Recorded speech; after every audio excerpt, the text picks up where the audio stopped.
जय श्री सीताराम। अलग अलग ग्रह लग्न कुंडली के अलग अलग भाव में होंगे तो अपनी महादशा में वो कैसे फल देंगे, इस बारे में हम चर्चा कर रहे हैं। शनि देवता के बारे में हमने बात कर ली है।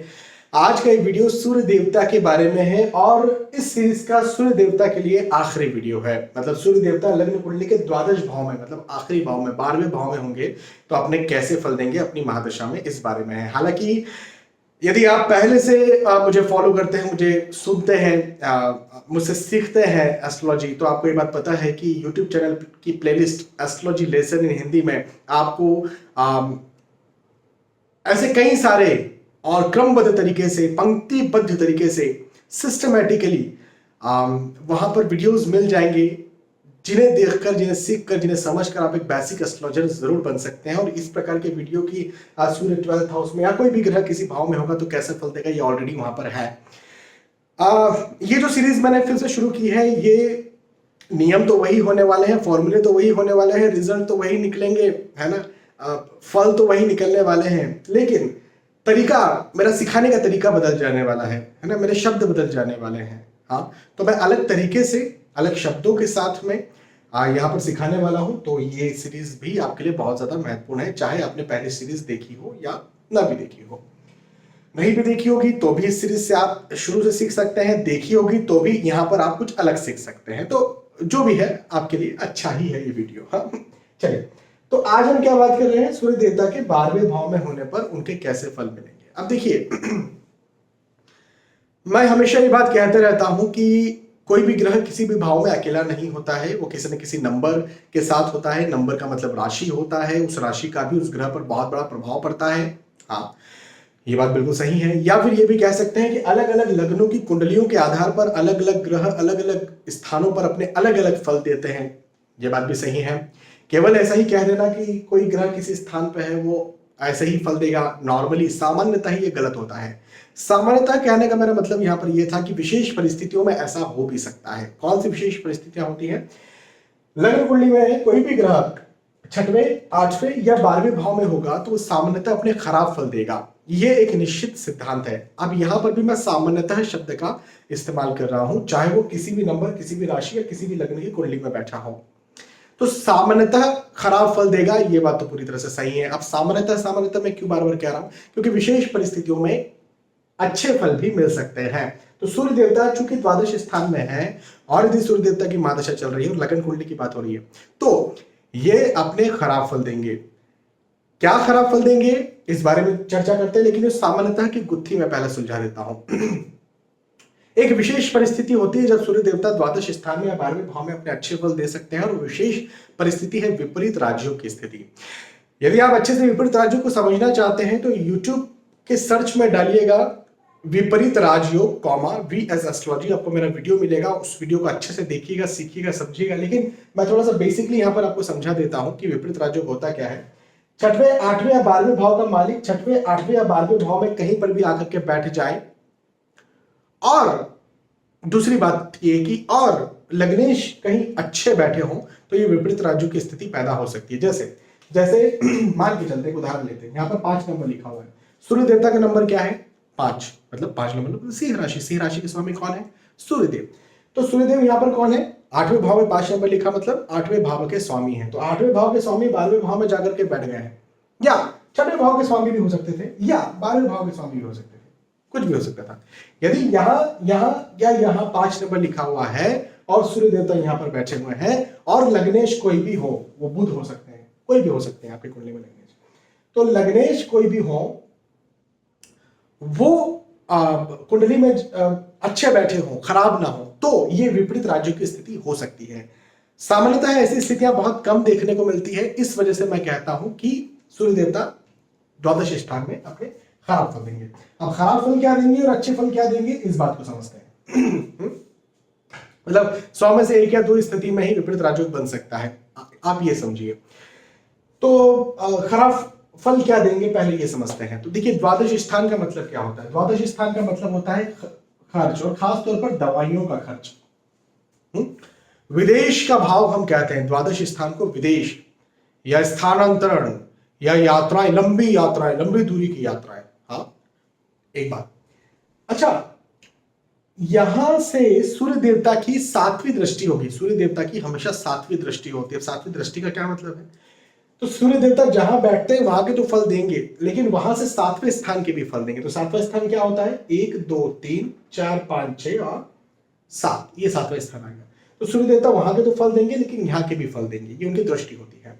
तो यहाँ के क्या फल मिलेंगे? तो ये कौन सा स्थान है? ये छठवां स्थान है। छठवें स्थान के क्या फल होते हैं? तो कर्जा, खर्चा, ऑब्वियसली खर्चा होगा, हेल्थ इश्यूज, स्वास्थ्य, कोर्ट केस, लिटिगेशन, शत्रुता, hidden enemies, direct enemies, competition, जो कॉम्पिटिटिव एग्जाम्स होती हैं उसका भी भाव ये माना जाता है, या कॉम्पिटिशन्स जो आपके होते हैं उनका भी भाव माना जाता है। पॉलिटिक्स आपकी होती है कॉर्पोरेट सेक्टर में, उसका भी भाव माना जाता है। तो कर्जा, खर्चा, हेल्थ इश्यूज, ऋण, रोग, इन सब का भाव है, और दवाई और खर्चे का भाव तो है ही है। तो क्या होगा? सीधी सी बात है कि यदि खराब फल मिलेंगे तो ऑब्वियसली हेल्थ इश्यूज होंगे, दवाइयों के खर्चे ज्यादा होंगे, सामान्यतः भी कर्जा चढ़ सकता है। ऐसा व्यक्ति बिजनेस नहीं कर सकता है, बिजनेस करेगा तो कर्जा खर्चा होना स्वाभाविक है। नौकरी भी करेगा तो भी खर्चे ज्यादा होंगे, पैसा नहीं रुकेगा, कोर्ट केस हो सकता है, ऐसे व्यक्ति के शत्रु ज्यादा हो सकते हैं, गुस्सा, क्रोध, चिढ़ ज्यादा ऐसे व्यक्ति को आ सकता है। अच्छा, सूर्य देवता कौन है? तो सूर्य देवता शरीर में हड्डी मांसपेशियों को रिप्रेजेंट करते हैं। और ये भाव कौन सा है? तो ये भाव हम कहते हैं पेट का निचला हिस्सा, यूरिनरी सिस्टम कह सकते हैं, रिप्रोडक्टिव सिस्टम कह सकते हैं, घुटने, जांग भी कह सकते हैं, कमर भी कह सकते हैं। तो इस हिस्से में भी स्थितियां गड़बड़ हो सकती है, हेल्थ इश्यूज प्रॉब्लम हो सकती है, सामान्यतः भी हड्डी मांसपेशियों की समस्या व्यक्ति को हो सकती है। कान में बाएं कान में दिक्कत हो, गर्दन में दिक्कत हो, सर दर्द हो, ऐसी स्थितियां भी डेवलप होती है। कई बार चूंकि सूर्य देवता ज्योति को, प्रकाश को रिप्रेजेंट करते हैं, और प्रकाश आंखों के लिए बहुत ज्यादा जरूरी है, तो आंखों की समस्या भी कई बार पैदा हो जाती है। सूर्य देवता आत्मा के कारक भी हैं, तो कई बार मन प्रसन्न न रहना, मन दुखी रहना, ऐसी स्थितियां भी हो जाती है। प्रतिष्ठा सम्मान के कारक है सूर्यदेव। तो सूर्य की महादशा आती है तो व्यक्ति को प्रतिष्ठा सम्मान जरूर मिलता है, लेकिन धन का खर्चा ज्यादा होना, ऐसी स्थितियां जरूर बनती है। कुछ विशेष परिस्थितियों में जब सूर्य देवता विपरीत राजयोग की स्थिति में बैठेंगे तो व्यक्ति की जॉब, गवर्नमेंट जॉब लग सकती है, लेकिन विपरीत राजयोग में नहीं है तो गवर्नमेंट जॉब लगने के योग नहीं बनते, या कम ही बनते, या बहुत विशेष परिस्थिति हो तो 5 नंबर के साथ यदि सूर्य देवता बैठे हुए हैं तो हो सकता है कि गवर्नमेंट जॉब लग जाए, है ना। फिर दूसरे ग्रहों का भी सपोर्ट देखना ज्यादा जरूरी होता है। तो इस प्रकार के नेगेटिव रिजल्ट सूर्य देवता के देखने को मिलते हैं। और जब विपरीत राजयोग की स्थिति होती है तो सारी चीजें उल्टी हो जाती है। उल्टी का मतलब ये कि जो मैंने नेगेटिव बातें करी सब पॉजिटिव हो जाती है। शत्रुता बनती है लेकिन उसमें उसकी जीत हो जाती है। प्रतिष्ठा बहुत ज्यादा मिलती है। ऐसा व्यक्ति बिजनेस करता है, बिजनेस में बहुत आगे बढ़ता है। हाँ, लोन लेता है, कर्जा लेगा लेकिन 100 का कर्जा लिया, खुद ने 500 कमाए, 100 के 150 कर्जा लिया, इंटरेस्ट के साथ 150 रुपए चुका दिए, और अभी जो 350 रुपए बचे उसने इश्क किया, किसी दूसरे के पैसे लेकर के दूसरे को भी कमा के दे दिया, खुद भी कमा लिया। तो कर्जा तो लेगा ऐसा व्यक्ति, लेकिन कर्जे से कमा लेगा, है ना। शत्रुओं पे बिल्कुल हावी हो जाएगा, डोमिनेट करने वाला हो सकता है व्यक्ति, ऐसा दूसरों को डोमिनेट करे। लीडरशिप क्वालिटी ऐसे व्यक्ति की ज्यादा हो सकती है। इन्वेस्टमेंट्स अच्छे होते हैं, सही होते हैं, हेल्थ इश्यूज ज्यादा नहीं होते, थोड़े बहुत हो सकते हैं, ज्यादा नहीं होते। तो इस प्रकार के अच्छे और बुरे फल देखने को मिलते हैं। और सामान्यतः तो मैंने ये पाया है कि बुरे ही फल ज्यादा देखने को मिलते हैं। देखिए, I am not a motivational speaker, या मैं डिमोटिवेशनल स्पीकर भी नहीं हूँ कि आपको डिमोटिवेट करूँ या मोटिवेट करूँ। मैं कई बार बहुत अच्छी अच्छी बातें भी कहता हूँ। यदि इस वीडियो में आप डिमोटिवेट हो रहे हैं तो दूसरे वीडियोस भी मेरे देखिएगा। मैं बहुत अच्छी बातें करता हूँ, लोगों को मैं बहुत बड़ा मोटिवेशनल स्पीकर लगता हूँ, और कई बार मैं डिमोटिवेशनल स्पीकर लोगों को लगता हूँ। लेकिन एक्चुअल में मैं कंसल्टेंट हूँ, और जो सही है वो सही बात अब तक पहुंचाना मेरा काम होता है। तो चूंकि यहाँ पर नेगेटिव बातें हैं तो इस वजह से नेगेटिव रिजल्ट ही सूर्य देवता के देखने को मिलते हैं। लेकिन हाँ, एक चीज जरूर हो जाती है कि सूर्य देवता द्वादश में बैठे हैं, चाहे विपरीत राजयोग चाहे ना हो, व्यक्ति यदि कहीं फॉरेन सेटलमेंट चाहता है, विदेश सेटलमेंट चाहता है, वो हो सकता है। या अपने जन्म स्थान से दूर जाकर के काम करना चाहता है, वो हो सकता है। ऐसा हो जाता है, या दूर जाकर के काम करने के, यात्राओं के, लंबे यात्राओं के ज्यादा योग बनते हैं। ठीक है, नौकरी ही ऐसी स्थिति में करना चाहिए, यही मैं यहाँ पर कहूंगा। या फिर खुद के नाम से काम ना किया जाए, अपने घर परिवार में किसी के नाम से काम है तो फिर उसी को संभाला जाए। तो इस प्रकार से सूर्य देवता के फल यहाँ पर देखने को मिलते हैं, जो कि सामान्यतः द्वादश स्थान में खराब ही होते हैं। ठीक है, बहुत बहुत धन्यवाद। सूर्य देवता के इस सीरीज को आज हमने खत्म किया, फिर अगले ग्रह के बारे में हम अगले वीडियो में चर्चा करेंगे। तब तक के लिए आज के इस वीडियो में विदा चाहता हूँ। जय श्री सीताराम।